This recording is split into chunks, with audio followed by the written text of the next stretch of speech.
ओम नमो भगवते रुद्राय मृत्युंजयाय रुद्राय नीलकंठाय संभवे अमृतेशाय देवाय महादेवाय ते नमः। आइए पुनः श्रावण माह को मंगलमय करते हुए देवों के देव भोलेनाथ की हम मंगलमय गाथा का आख्यान आज दशम दिवस में प्रवेश करेंगे। उससे पूर्व जगत जननी मां नंदा की एक मंगलमय स्तुति करके और आज की पुनः इस दशम दिवस की श्रृंखला में कथा की मंगलमय श्रृंखला में प्रवेश करेंगे। आइए जगत जननी मां नंदा की स्तुति। ओम ऐ शिवे भवे शंकर प्रिये, ऐ शिवे भवे शंकर प्रिये, हिमवत सुते ब्रह्म रूपिणी, हिमवत सुते ब्रह्म रूपिणी, सकल देहिनां पापकर्षिणी, सकल देहिनां पापकर्षिणी, विविध वंदनी त्वां वयं नुमः, विविध वंदनी त्वां वयं नुमः, नंद भगवती त्वां वयं नुमः, नंद भगवती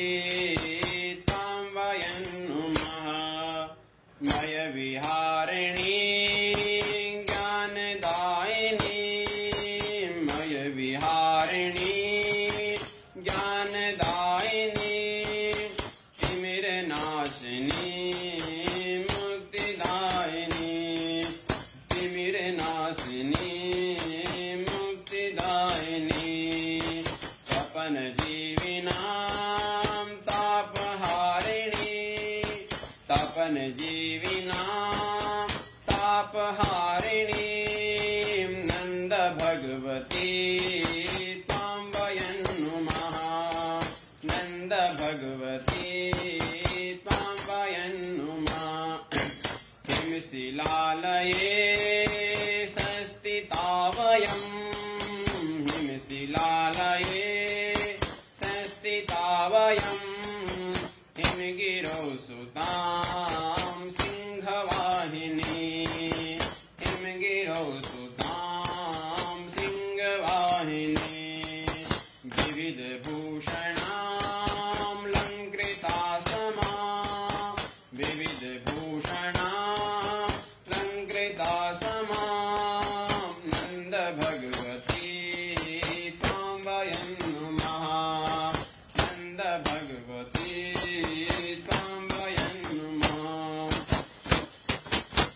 दिशे शिवे नो विचिन्तितां, दिशि शिवे नो विचिन्तितां, भुवनमण्डले त्वामपश्यतां, भुवनमण्डले त्वामपश्यतां, समयसारिणीं निष्कलागतां, समयसारिणीं निष्कलागतां, नयततापितं चक्षुगोचरा, नयततापितं चक्षुगोचरा, नंद भगवती त्वां वयं नुमः, नंद भगवती त्वां वयं नुमः, महिषमर्दिनी कालनाशिनी,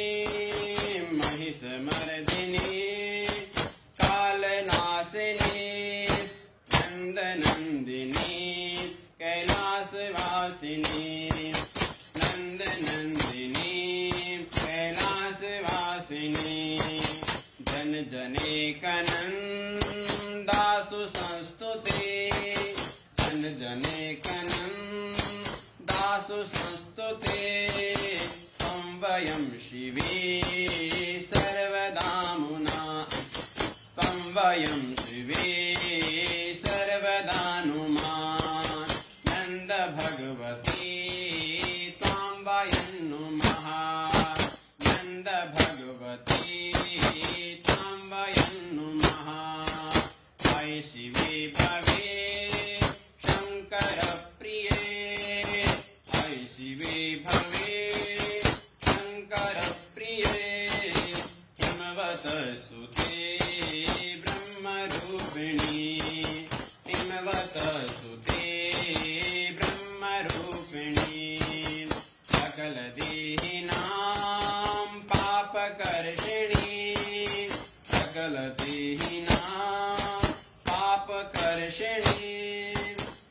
वंदिनी तां वयं नुमः विविध वंदिनी तां वयं नुमः नंद भगवती तां वयं नुमः नंद भगवती तां वयं नुमः नंद भगवती तां वयं नुमः। नीलकंठेश्वर महादेव की जय। श्री सद्गुरुदेव भगवान की जय। श्री केदारेश्वर महादेव की जय। ओम नमो भगवते रुद्राय।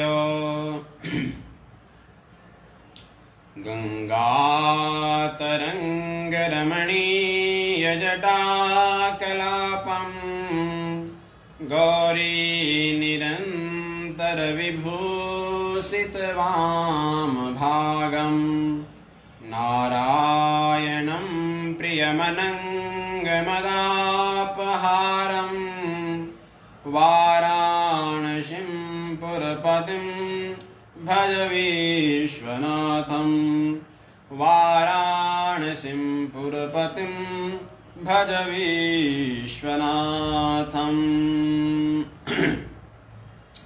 अग्नियज्ञं देवयज्ञं ब्रह्मयज्ञं तथैव च गुरुपूजां ब्रह्मतृप्तिं क्रमेण ब्रूहि न प्रभो। आइए पुनः इस मंगलमय गाथाओं का आख्यान सिंहापुराण की इस मंगलमय श्रृंखला के माध्यम से आज हम दशम दिवस की इस मंगलमय कथा में प्रवेश करते हैं।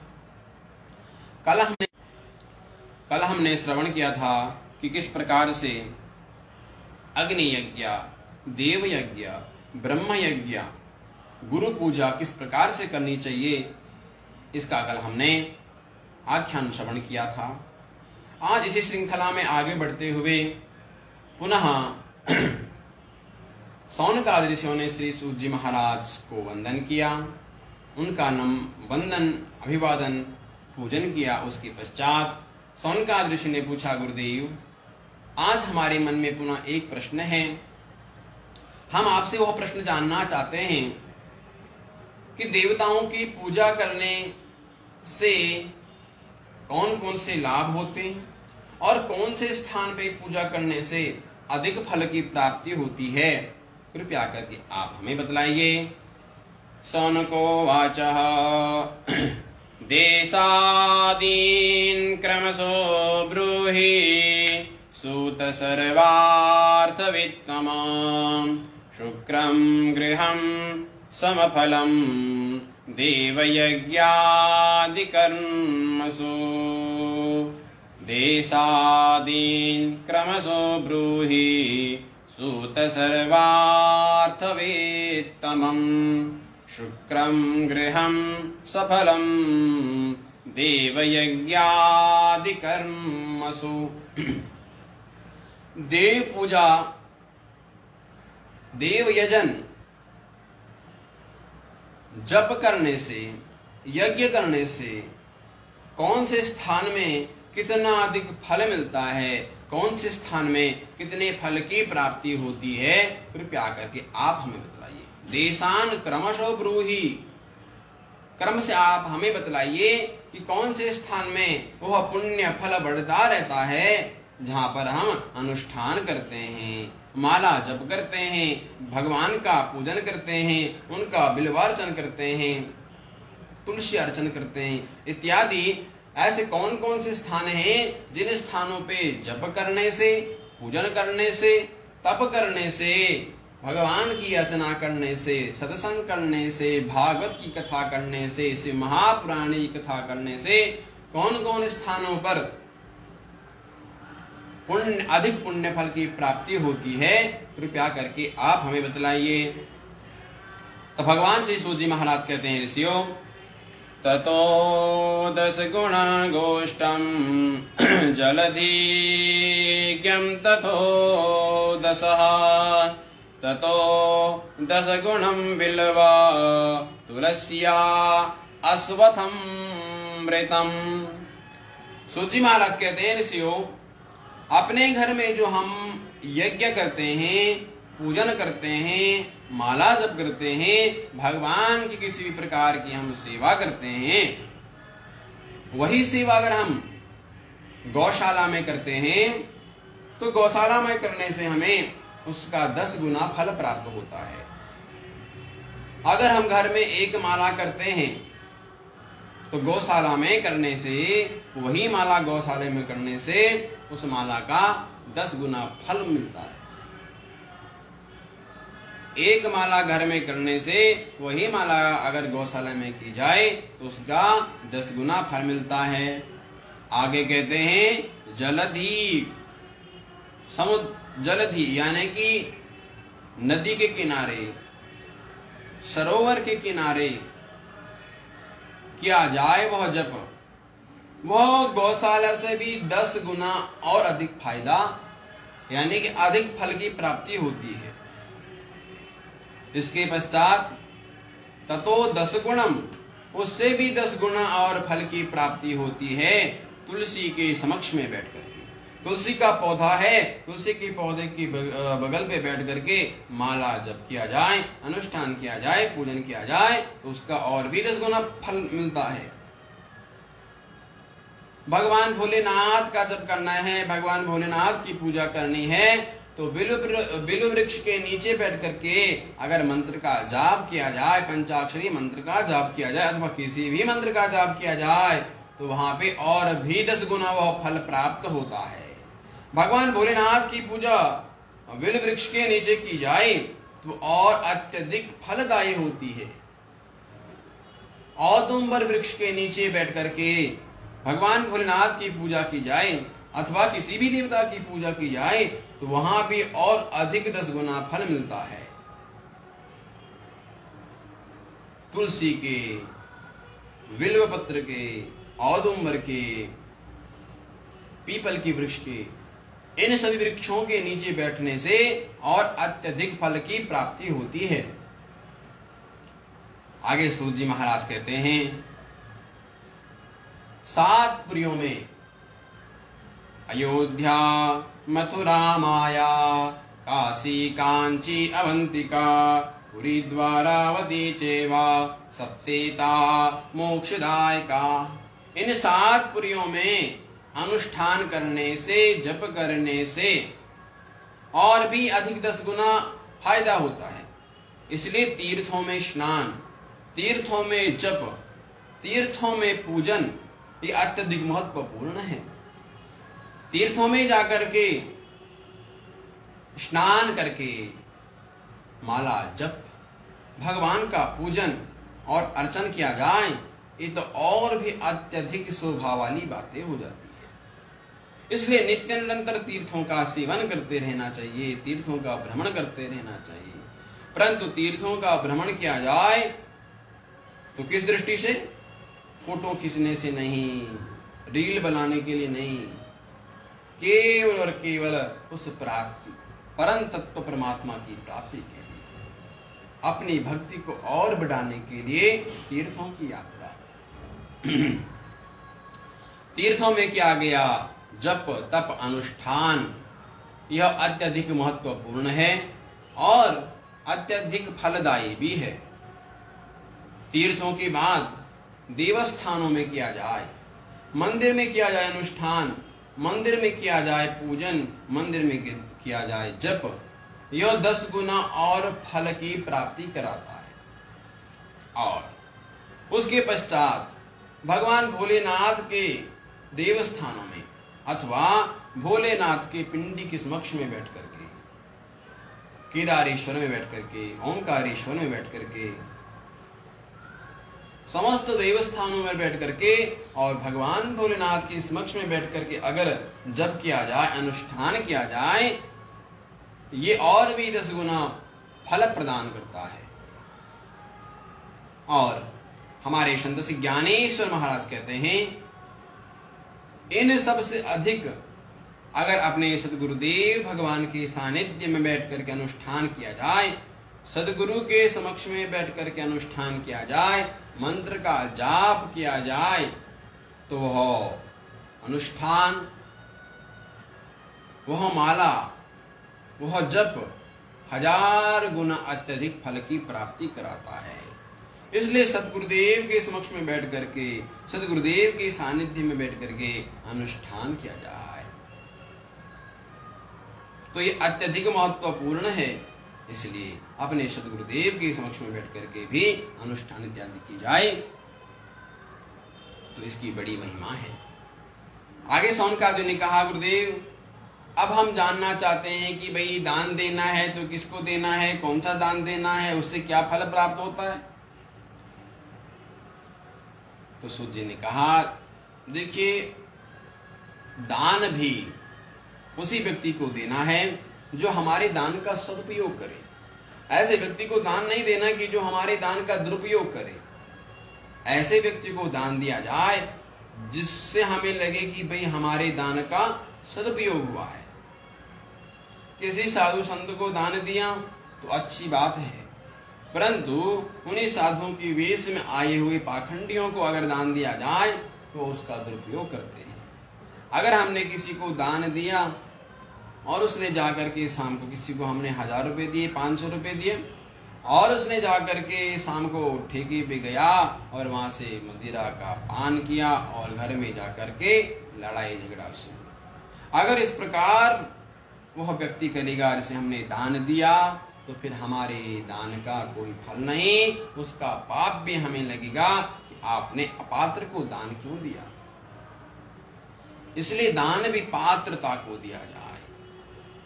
विद्या का दान किसे देना चाहिए? विद्या के दान के लिए भी पात्रता होनी चाहिए। जिसके पास विद्या प्राप्त करने की शक्ति है, जो उसका दायित्व है, उसे विद्या का दान करो। हर किसी को विद्या का दान भी नहीं करना चाहिए। और कहते हैं, अन्यस्य क्षुधिर तुम पात्रम नारे निर्मयात्मकम। अन्न का दान हर किसी को, चाहे वो नारी है, चाहे पुरुष है, चाहे बालक है, चाहे वृद्ध है, कोई भी हो, वह गरीब है, अगर हम उन्हें अन्न का दान करते हैं तो वह सर्वश्रेष्ठ दान है। इसलिए अन्न का दान, भोजन के दान के लिए कभी किसी को मना नहीं करना चाहिए। भोजन करा दिया, जल का दान, भोजन का दान,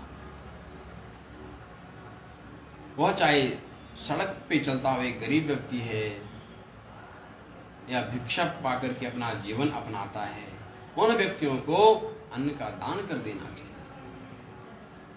उनमें ही नारायण का दर्शन करके उन्हें अन्न का दान, जल का दान, अन्न का दान सबको करो, परंतु वित्त धन का दान किसे देना है, इससे सोच समझ के विचार करके देना पड़ेगा।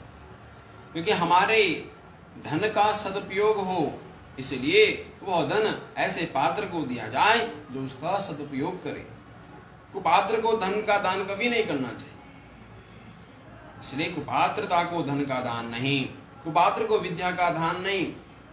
ऐसे व्यक्ति को हमने पढ़ाया, किसी व्यक्ति ने बाद में हमारी विद्या की खिली उड़ाई, तो ऐसे व्यक्तियों को विद्या का दान नहीं, विद्या भी उसी व्यक्ति को देनी चाहिए जो उसके लायक हो। विद्या ददाति विनयम।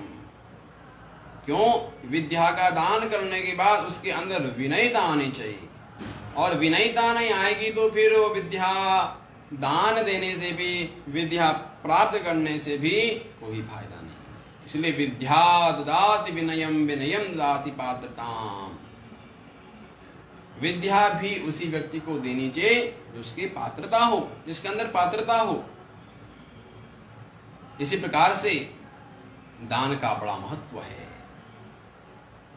इसलिए अत्यधिक दान, यज्ञ, हवन, ये सब का विधान विशेष रूप से गृहस्थ आश्रमों, गृहस्थ आश्रम में रहते हुए व्यक्ति को चाहिए कि कम से कम 1 महीने में तो उनके घर में एक पूजा होनी चाहिए।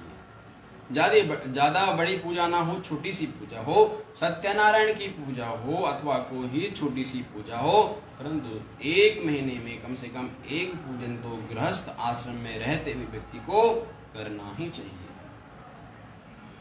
1 महीने में कम से कम एक ब्राह्मण को अपने घर में जीवाना ही, यानी कि भोजन कराना ही चाहिए। और दान देना है तो उन वैदिक ब्राह्मणों को दीजिए जिन वैदिक ब्राह्मणों के द्वारा आज हमारी और सनातन धर्म संस्कृति बची हुई है।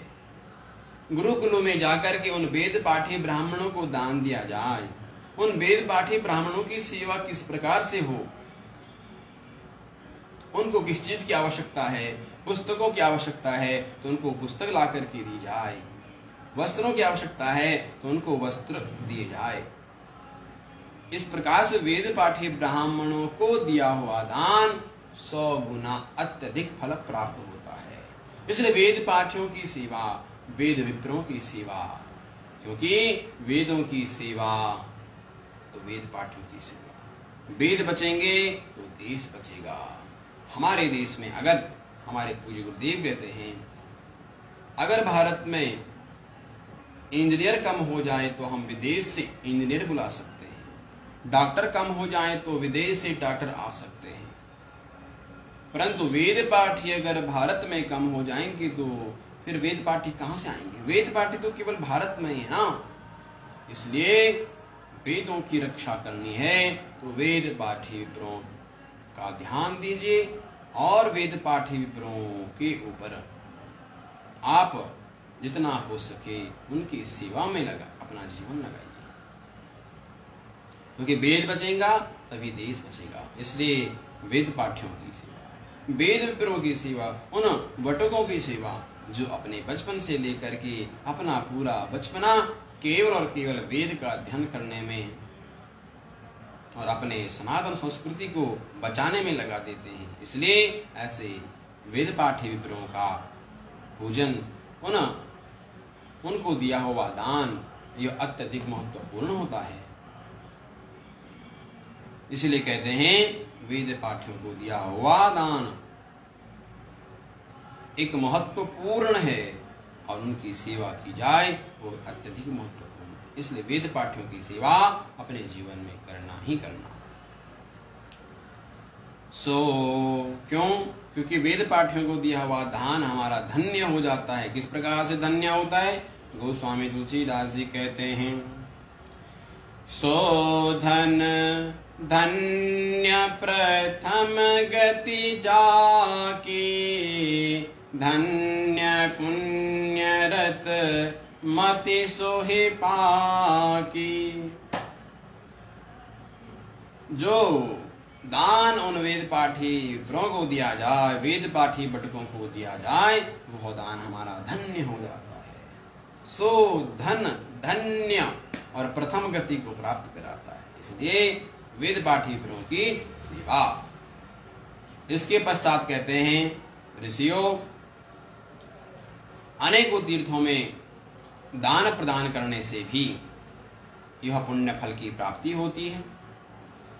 और गृहस्थ आश्रम में रहते हुए व्यक्ति को अपने जीवन में तो यह करना ही चाहिए, क्योंकि गृहस्थ आश्रम की जितनी महिमा शास्त्रों ने गाई है उतनी अन्य आश्रमों की महिमा नहीं गाई है। धन्यो गृहस्थ आश्रम, धन्य है वो गृहस्थ आश्रम। अरे एक सन्यासी बनता है तो वह सन्यासी गृहस्थ आश्रम से, एक वेद पाठी बनता है तो वो भी गृहस्थ आश्रम से, एक ब्रह्मचारी बनता है तो वो भी गृहस्थ आश्रम से, एक वानप्रस्थी बनता है तो वो भी गृहस्थ आश्रम से। इसलिए धन्यो गृहस्थ आश्रम। वेद पाठी विप्रों के लिए ब्रह्मचारी का जीवन पालन होता है तो गृहस्थों के द्वारा। वानप्रस्थी भिक्षा अटन करता है, भिक्षा लेता है तो गृहस्थों से वानप्रस्थ भी।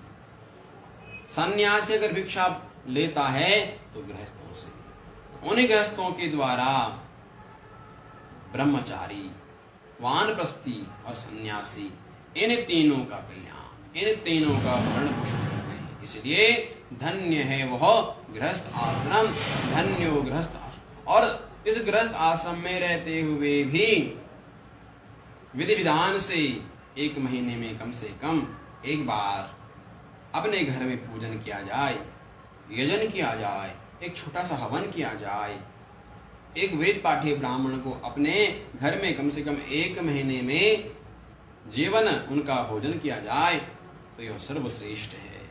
ये गृहस्थ आश्रम के नियम हैं, धन्यो गृहस्थ आश्रम। इस प्रकार से विधि विधान से किया गया दान वह परलोक की प्राप्ति कराता है और अंत में भगवान भोलेनाथ की शरणों में वह जीव प्राप्त होता है। इस प्रकार से दान की महिमा और भगवान भोलेनाथ की पूजा अथवा किसी भी देव की पूजा हम करते हैं और कौन से स्थान पे करने से किस प्रकार का पुण्य फल प्राप्त होता है, यह श्री सूत जी महाराज ने शौनकादिऋषियों को बतलाया। आप श्री शौनकादिऋषि कहते हैं, गुरुदेव आप हमें बतलाइए कि पार्थिव पूजा, हम आपके मुखार बिंद से पार्थिव पूजा का आख्यान श्रवण करना चाहते हैं। पार्थिव पूजा क्या है, पार्थिव पूजा किस प्रकार से की जाए और पार्थिव पूजा करने से क्या क्या लाभ होता है, कृपया करके आप हमें विस्तार पूर्वक से इसके बारे में बतलाइए। तो भगवान श्री सूत जी महाराज कहते हैं, पार्थिवा प्रतिपूजायां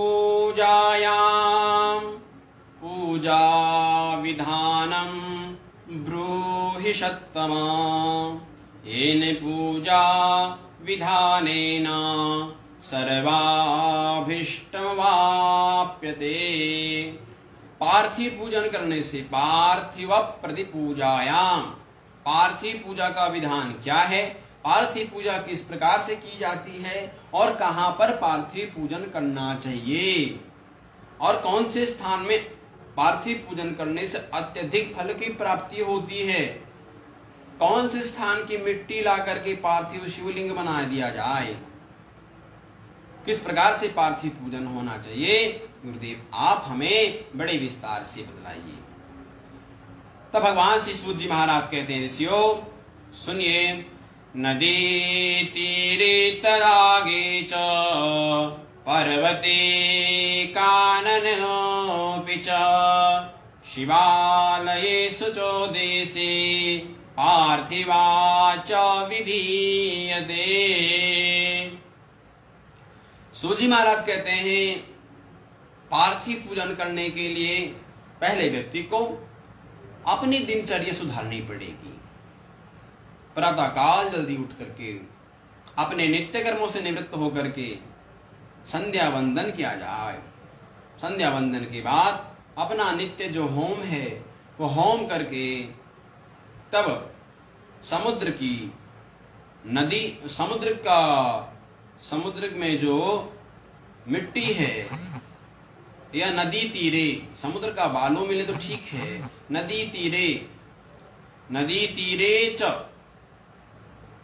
तीरे तडागे च पर्वते कानने पिवा, नदी में जो हमें मिट्टी मिली उस मिट्टी को ला करके पर्वतेज अथवा शिवालय,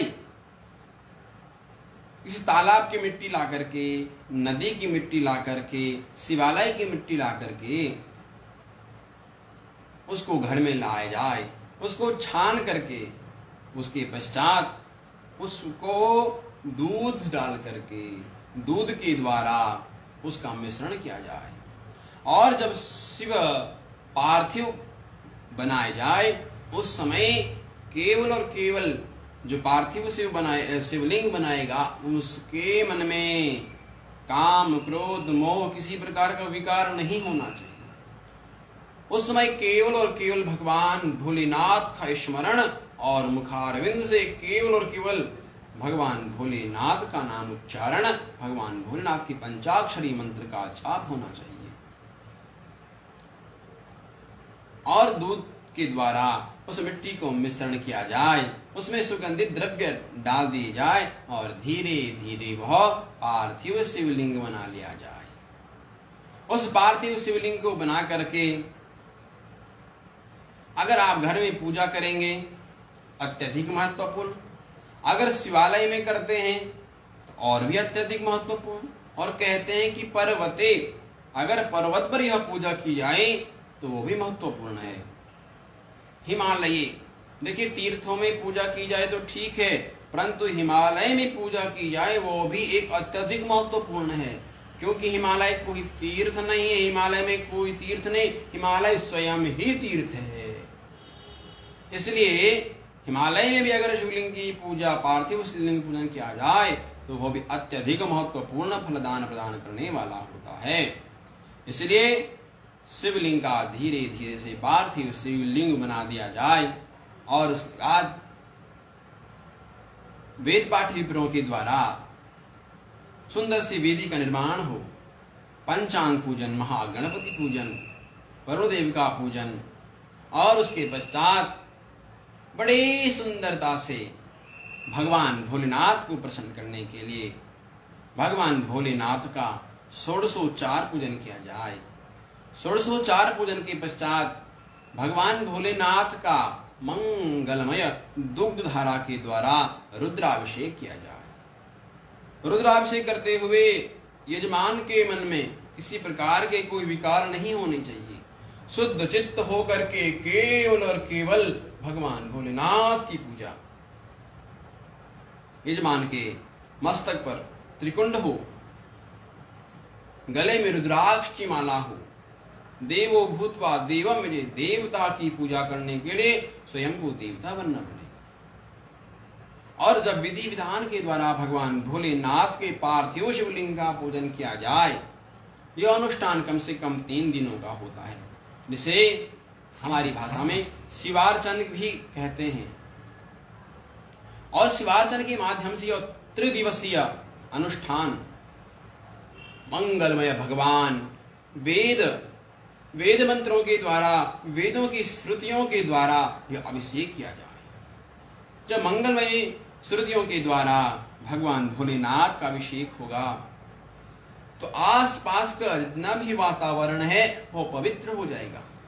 केवल और केवल वेदों की ऋचाएं कूदनी चाहिए।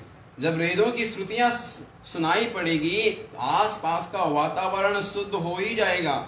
आसपास जितनी भी कोई अनर्गल शक्तियां हैं वो सारी दूर हो जाएगी और सारा का सारा वातावरण शिवमय हो जाएगा। इस प्रकार से विधि विधान के द्वारा भगवान भोलेनाथ का पार्थिव पूजन किया जाए। रात्रि के समय में ओम नमः शिवाय का जप, जागरण हो तो जागरण किया जाए, ओम नमः शिवाय का जप, प्रतिदिन 1 सुहासिन का पूजन और वेद पाठी ब्राह्मणों का पूजन। 3 दिवस तक चलने वाला यह अनुष्ठान, इसमें सारा परिवार केवल शिवमय हो, केवल और केवल भगवान भोलेनाथ का नाम स्मरण, मंत्रों का उच्चारण, ओम नमः शिवाय पंचाक्षरी मंत्र का जाप तो सब कर सकते हैं। कहते हैं पार्थिव पूजा का अधिकारी हर कोई, स्त्री हो चाहे पुरुष हो, हर कोई पार्थिव पूजन कर सकता है। और भगवान शिव का यह पार्थिव लिंग बना करके सुंदर भगवान का अभिषेक किया जाए। 3 दिवसों तक चलने वाला यह अनुष्ठान अंत में भगवान भोलेनाथ को प्रसन्न करने के लिए तृतीय दिवस में दशांश हवन किया जाए। दशांश हवन के द्वारा इस अनुष्ठान में कम से कम 3 ब्राह्मण हो अथवा 5 ब्राह्मण हो अथवा 7 ब्राह्मण हो, 9 ब्राह्मण हो या 11 ब्राह्मण, नहीं तो अपने अनुकूलता के अनुसार हमें जितने ब्राह्मणों की आवश्यकता है उतने हम अपनी अनुकूलता के अनुसार कर सकते हैं। परंतु ध्यान रहे कि यह पूजन किसी ब्राह्मण के द्वारा किया जाए, अत्यधिक महत्वपूर्ण, क्योंकि जब उनके मुखारविंद से वेदों की ऋचाएं निकलेगी हमारा मन तो प्रफुल्लित होगा ही होगा, आसपास का वातावरण भी सुंदर हो जाएगा और भगवान भोलेनाथ भी प्रसन्न होंगे। इस प्रकार से जब भगवान भोलेनाथ का पूजन किया जाए, 3 ब्राह्मणों का चयन किया जाए, उनमें से किसी ब्राह्मण के द्वारा भगवान भोलेनाथ को प्रसन्न करने के लिए प्रतिदिन मंगलमय स्तोत्रों का पाठ, भगवान शिव को प्रसन्न करने के लिए सहस्र नाम का पाठ, शिव सहस्र नाम का पाठ, शिव चालीसा का पाठ, ओम नमः शिवाय का अनुष्ठान, ओम नमः शिवाय मंत्र का जाप और किसी ब्राह्मणों के द्वारा रुद्राष्टाध्याय का पाठ, ओम नमः शिवाय का नित्य निरंतर जाप, जब विधि विधान के द्वारा यह पार्थिव शिवलिंग पूजन का यह शिवार्चन त्रिदिवसीय होगा तो अत्यधिक महत्वपूर्ण और हमें फल प्रदान करने वाला होता है। और तृतीय दिवस में भगवान भोलेनाथ को प्रसन्न करने के लिए दशांश हवन किया जाए। उस हवन में भी हमें यह विशेष रूप से ध्यान देना है कि जब हम हवन करें तो हवन करने में वही व्यक्ति हवन करे जिनका उपवास हो, जिन्होंने 3 दिनों तक उपवास किया। जो यजमान परिवार है वही आकर के आहुति प्रदान करे। ये नहीं कि भाई हमारे रिश्तेदार हैं, अभी बाहर से आए हैं, पैंट शर्ट पहन के आए हैं, तो भाई आप भी पूर्णाहुति में आहुति डालो। ना ना ना, ये कदापि नहीं। आहुति भी उन्हीं के द्वारा प्रदान हो जिन्होंने 3 दिनों का तप किया है, 3 दिवस तक जिन्होंने तप करके उपवास रख करके केवल भोलेनाथ का ही पूजन किया है, तो आहुति भी उनके ही द्वारा होनी चाहिए। वहां पर आप कर्म कांड में अपनी मर्जी कभी भी नहीं करनी चाहिए। अगर अपनी मर्जी करनी है कर्म कांड में तो फिर उसका फल नहीं मिलेगा। इसलिए कर्म कांड नियमों के अनुसार, कर्म कांड में जितनी हो उतनी शुद्धता। अब ये नहीं कि भाई अधिकतर लोग करते हैं, अब पूर्णाहुति का समय है, अरे भैया हमारे रिश्तेदार आए हैं, चलो एक आहुति इनके द्वारा भी हो जाए। अब रिश्तेदार बड़े दूर से आए हैं, न पांव धुले हैं, पांव में मोजे पहने हुए हैं, और आकर के भैया पूर्णाहुति में इनके द्वारा भी एक आहुति बढ़ जाए, तो वह हमारा यज्ञ सफल नहीं होता है। इसलिए चाहे किसी को बुरा भी लगे तो उन्हें साफ बोल देना, भैया आप अभी नहीं। अगर इस प्रकार से विधि विधान के द्वारा पार्थिव शिव पूजा किया जाए तो कहते हैं जो हमारी इच्छाएं होती है वो अवश्य पूर्ण होती है। अब शौनकादियों ने प्रश्न किया, गुरुदेव हम पार्थिव शिवलिंग यानी कि शिव पिंडी का निर्माण तो करेंगे, परंतु वो शिव पिंडी कितनी बड़ी होनी चाहिए? क्योंकि आजकल के अत्यधिक लोगों का यही प्रश्न होता है कि भाई शिवलिंग कितना बड़ा हो, कितना बड़ा हमें शिवलिंग बनाना चाहिए। सूजी महाराज ने कहा 13 अंगुल चौड़ा और 24 अंगुल लंबा, उनमें एक एक संख्या और मिला दी जाए तो 14 और 25, 14 अंगुल ऊंचा और 25 अंगुल लंबा वह पार्थिव शिव लिंग बनाना चाहिए। उसमें शिव परिवार हो, नंदीश्वर हो। इस प्रकार से जब विधि विधान के द्वारा, षोडशोपचार के द्वारा, राजोपचार के द्वारा जब पार्थिव शिव पूजन होगा, वेद मंत्रों की ऋचाओं के द्वारा जब अनुष्ठान होगा पूर्ण, अवश्य वो हमें हमारे फल की प्राप्ति कराएगा। इसलिए विधि विधान के साथ में जितना हो उतना हमें कर्म कांड में विशेष रूप से ध्यान देने की आवश्यकता होती है। इसलिए यह अनुष्ठान त्रिदिवसीय 5 दिवस का भी कर सकते हैं अथवा 1 दिन का भी कर सकते हैं, पर किया जाए बड़े विधि विधान के साथ। इस प्रकार से आज सूजी महाराज ने शौनकादि ऋषियों को पार्थिव शिवलिंग पूजन के बारे में बतलाया, और समय का अभाव होते हुए आज हम पुनः इस कथा को यहीं पर विश्राम देते हुए देवों के देव महादेव मां नंदा की एक मंगलमय गाथा पुनः गाएंगे और उसके पश्चात इस कथा को विश्राम। ऐ शिवे भवे शंकर शंकर प्रिये ऐसी विभवे शंकर प्रिये हिमवत सुते ब्रह्मरूपिणी हिमवत सुते ब्रह्मरूपिणी सकल देहिनां पापकर्षिणी सकल देहिनां पापकर्षिणी विविध वन्दनी तां वयं नुमः विविध वन्दनी तां वयं नुमः नन्द भगवती तां वयं नुमः नन्द भगवती तां वयं नुमः ॐ शिव परात्परा शिव शिव परात्परा शिव ओंकारा शिव तव शरणं भोले ओंकारा शिव तव शरणं ॐ शिव परात्परा शिव शिव परात्परा शिव ओंकारा शिव तव शरणं भोले ओंकारा शिव तव शरणं नीलकंठेश्वर महादेव की जय श्री मालेश्वर महादेव की जय केदारेश्वर महादेव की जय सद्गुरुदेव भगवान की जय तत्सत् श्री नीलकंठेश्वर महादेव चरणार्पणमस्तु नमः पार्वती पतये हर हर महादेव हर